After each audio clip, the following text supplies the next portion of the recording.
Selamat pagi Ananda semua, semoga senantiasa kita selalu dalam lindungan Allah Subhanahu wa taala. Baiklah, pada pertemuan kita kali ini kita akan membahas materi tentang menjenguk orang yang sakit. Kita masuk yang pertama, yaitu kewajiban menjenguk orang yang sakit. Terdapat dalam sebuah hadis riwayat Bukhari nomor 1164, Haqqul muslim 'alal muslim khamrun, raddus salam, wa iyadatul marid, wa ittaba'ul jannais, wa ijabatud dakwah, wa tasmiyatul atis.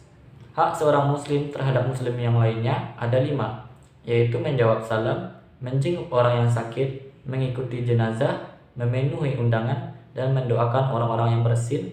Bila yang bersin mengucapkan alhamdulillah. Sebagian ulama berpendapat bahwa menjenguk orang yang sakit hukumnya sunnah muakkad. Sedangkan menurut Ibnu Taimiyah, menjenguk orang yang sakit hukumnya fardu kifayah. Dan inilah pendapat yang lebih benar, sebagaimana pendapat Ibnu Utsaimin yang menyatakan menjenguk orang sakit adalah wajib kifayah. Lalu beliau menyebutkan hadis-hadis tentang orang yang sakit dan menyatakan, maka mengunjungi orang yang sakit termasuk ibadah yang ditekankan.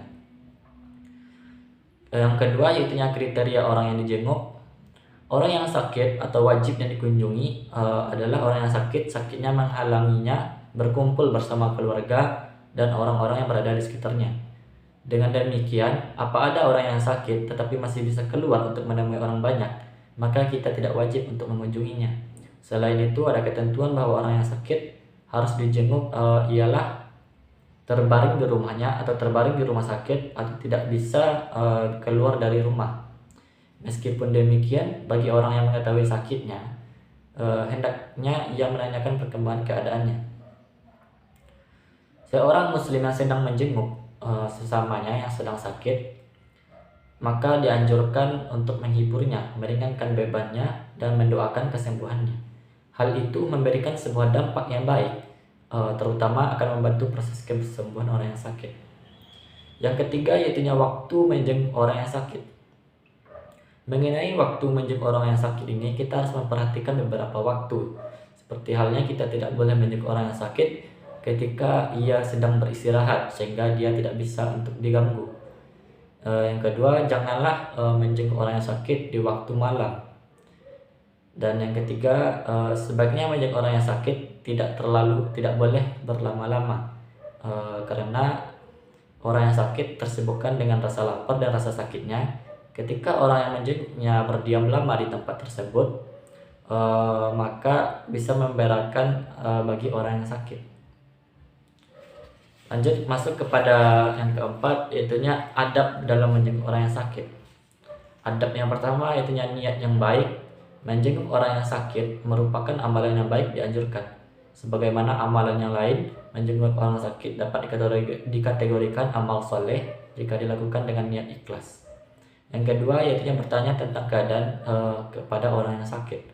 Menanyakan keadaan orang yang sakit akan membuat hatinya merasa senang, karena ia mendapatkan sebuah perhatian dari saudaranya.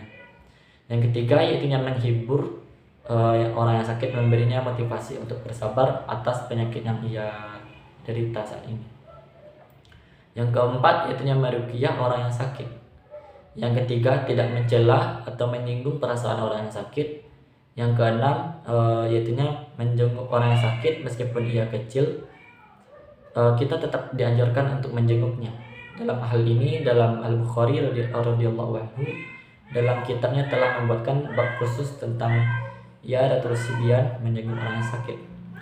Yang ketujuh, yaitu menjenguk lain jenis diperbolehkan bagi seorang muslim, akan tetapi dengan syarat tertentu yang agar supaya terhindar dari fitnah kepadanya. Yang kedelapan, yaitu memperhatikan waktu saat menjenguk orang yang sakit. Yang kesembilan, yaitu mendoakan orang yang sakit.